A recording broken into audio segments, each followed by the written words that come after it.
పిలిచింది. నేను మీ కోడల్ని కాదు కూతుర్ని అని చెప్పింది. కన్న బిడ్డలా సేవలు చేసింది. కళ్ళల్లో పెట్టుకుని కాపాడింది. అలాంటి మనిషికి మనం ఇచ్చిన గౌరవం మా ఇల్లు మాకు రాసిచ్చేయి, నీకు మాకు ఏ సంబంధం లేదు అన్నాం.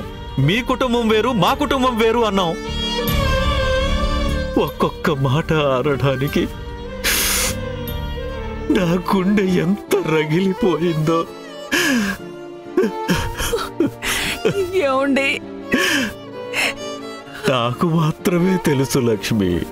సంధ్యని ఇంటికి దూరం చేస్తేనే 2 కుటుంబాలు బాగుపడతాయని మీరే చెప్పారు కదండి. చెప్పాను లక్ష్మి, కానీ చెప్పడానికి చేయడానికి మధ్య ఎంత నరకం ఉంటుందని ఊహించలేకపోయాను. ఏమండి, భగవద్గీతలో శ్రీకృష్ణుడు మనం చేసే పనుల గురించి చెప్పింది గుర్తులేదా? కర్తవ్య నిర్వహణ కోసం తప్పు చేసినా తప్పేమీ కాదని, తప్పనప్పుడు చేసే పని వల్ల ఏ పాపం అంటదని. ఈ మాట మీరే నాతో చాలాసార్లు చెప్పారు కదండి. అది మర్చిపోయి మిమ్మల్ని మీరే నిందించుకుంటే ఎలా? నిందలు కాదు లక్ష్మి, నా మీద నాకే అసహ్యంగా ఉంది. నేను చేసిన పాపానికి అన్న మాటలకి ఎన్నిసార్లు గీత చదివినా ప్రక్షాళన ఉండదు, ప్రాయశ్చిత్తం ఉండదు. మనం పాపమే చేస్తున్నాము, పుణ్యమే చేస్తున్నాము, ఆ పైవాడికే తెలియాలి లక్ష్మి, ఆ పైవాడికే తెలియాలి. ఊరుకోండి, బాధపడకండి.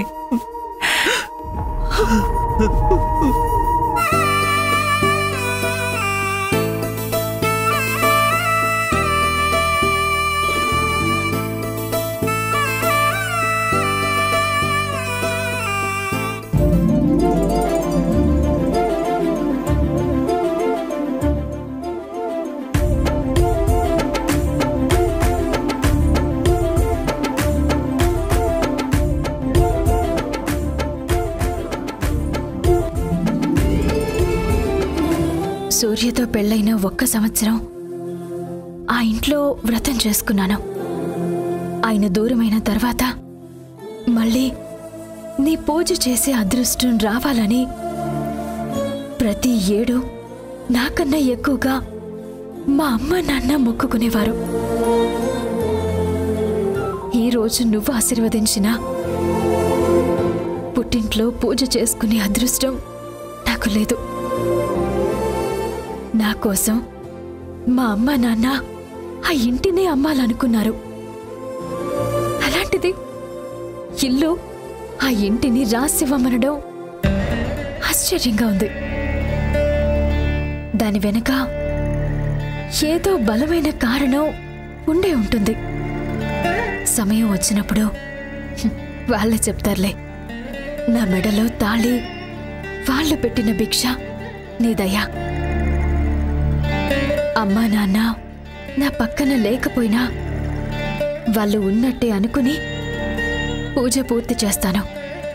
మా అందరికీ మంచి జరిగేటట్టు చూడు తల్లి.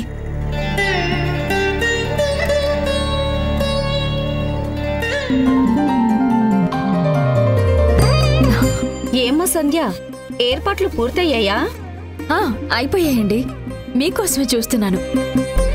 పూజ మొదలు పెడదామా? సరేనమ్మా, కూర్చోండి.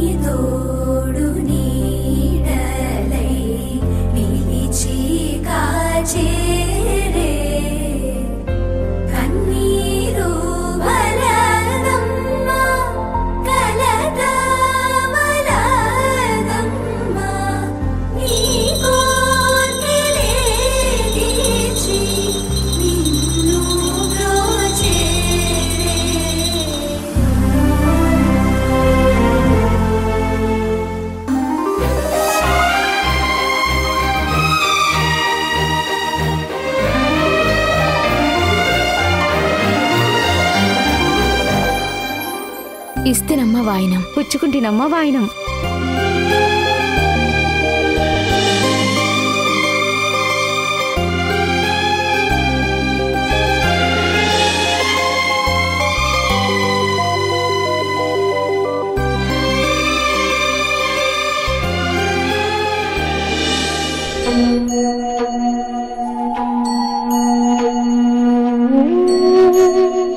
మీ ఆయన ఇంట్లో లేరా అమ్మా?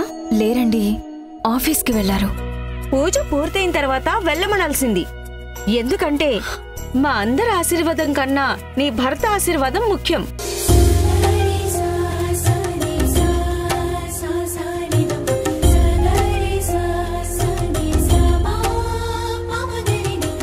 ఇదిగోనమ్మా, అమ్మవారికి పూజ చేసిన ఈ కుంకుమని నీ భర్త నీ నుదుటిన పెట్టి ఈ అక్షంతలతో నిన్ను ఆశీర్వాదిస్తే మీ భార్యాభర్తల అనుబంధానికి నీ సౌభాగ్యానికి ఏ లోటు ఉండదు.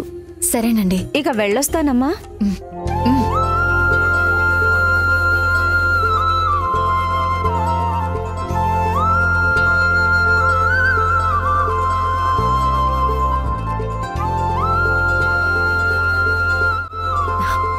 అనవసరంగా ఆయన ఆఫీస్కి పంపించాను.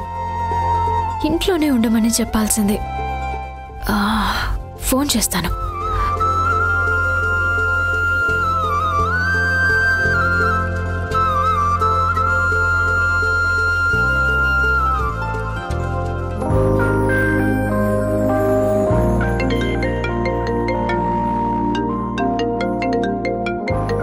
సరే, నువ్వు వెళ్ళు. Okay sir.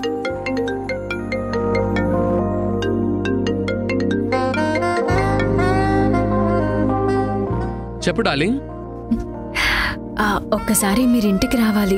ఏ గుర్తొస్తున్నానా? అవును, ఇప్పుడే పూజ పూర్తయింది. వచ్చి అక్షింతలు వేసి నన్ను ఆశీర్వదించాలి. పూజ అక్షింతలా? నేను వేరే ఏదో అనుకున్నాను. అనుకుంటారు, మీకు ఎప్పుడూ అది ధ్యాస. ఇలా వచ్చే పనుంటే ఉదయమే సైడ్కి వచ్చేవాడినే కాదు కదా. అవును, నేను కూడా అదే అనుకున్నాను. ఇప్పుడు రండి, పర్లేదు. ఇప్పుడు అంటే నాకు కొంచెం వర్క్ ఉంది, అది పూర్తి చేసుకొని వస్తాను సంధ్య. అప్పటి వరకు వెయిట్ చేస్తావా?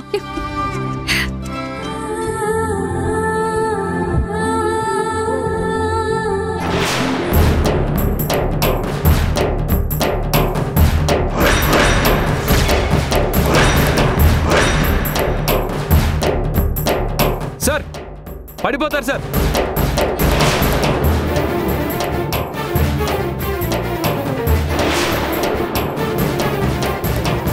సార్ రాకండి సార్, కిందకి చూడండి సార్.